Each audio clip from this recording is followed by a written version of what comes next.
Hello mga ka-self-drive. So today pag-usapan natin yung tungkol sa GPS at dashcam at kung bakit napaka-importante na tama yung i-install nyo na GPS at dashcam sa inyong mga units to ensure maximum security and safety ng ating mga pinaparentahan na unit.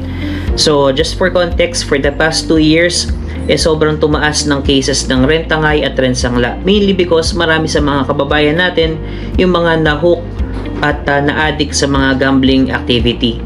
That's why it's really important na piliin nyo mabuti yung ilalagay nyo na GPS sa inyong mga sasakyan.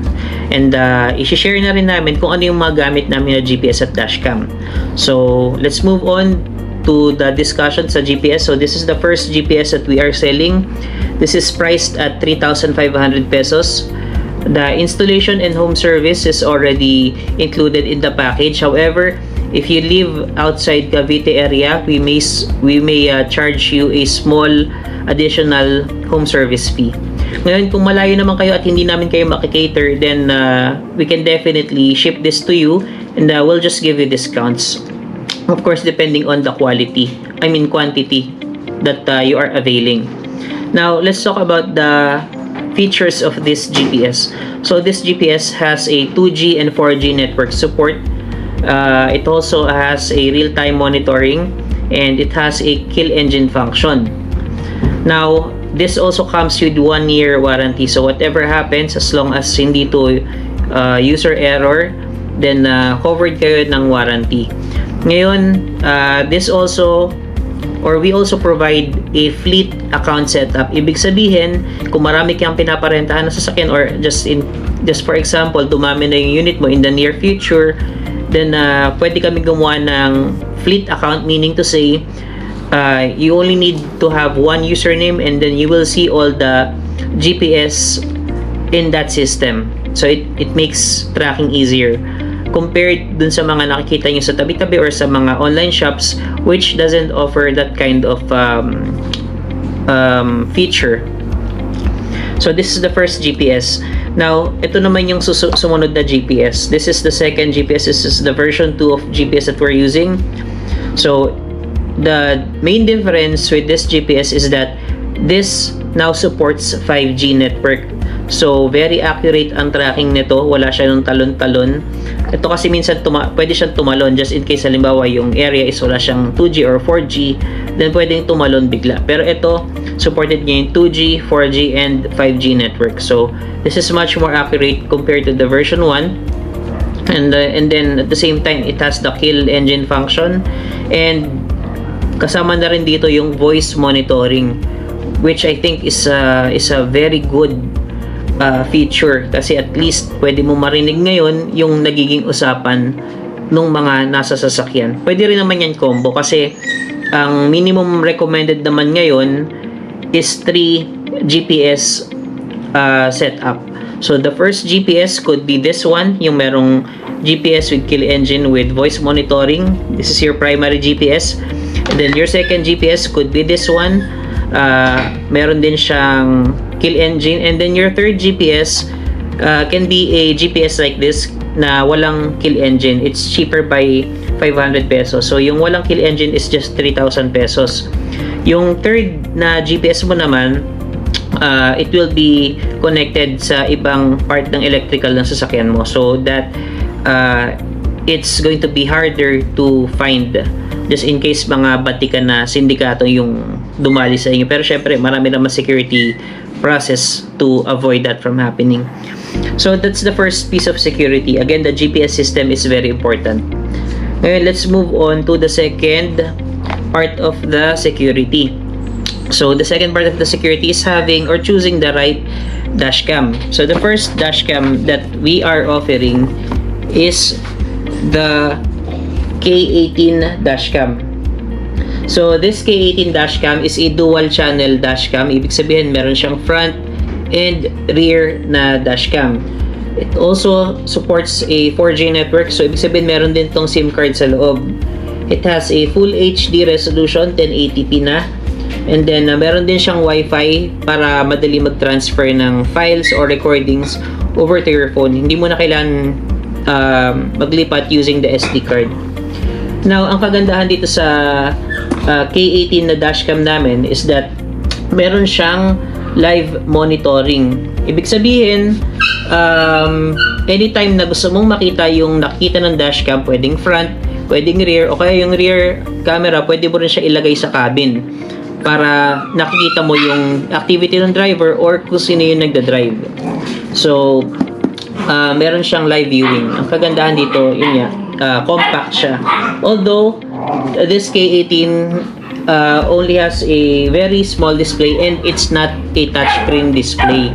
So, yun lang. Kung gusto niyo naman ng touchscreen at compact, then I would recommend that you get the K40 dashcam. Now, this K40 dashcam has its own Android operating system. It also has the front and the cabin recording.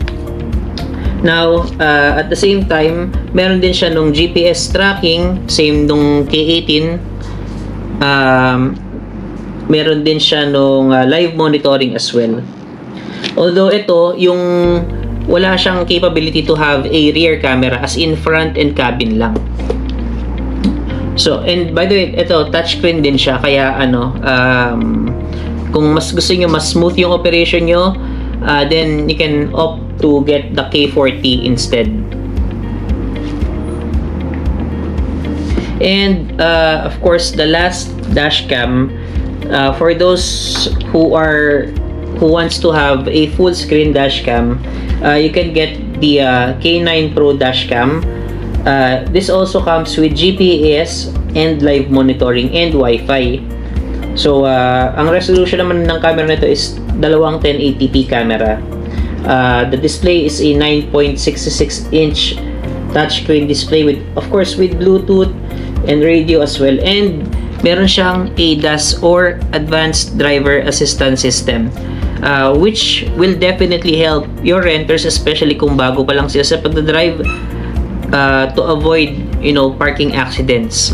And all those 3 dashcams kasi meron siyang 24/7 parking monitoring. So, kahit nakapatay yung engine, just in case magkaroon ng collision or bump, automatic magre-record yung dashcam to capture a 20-second clip para at least makita nyo kung sino yung nakabangga or ano yung plate number nung nakabangga.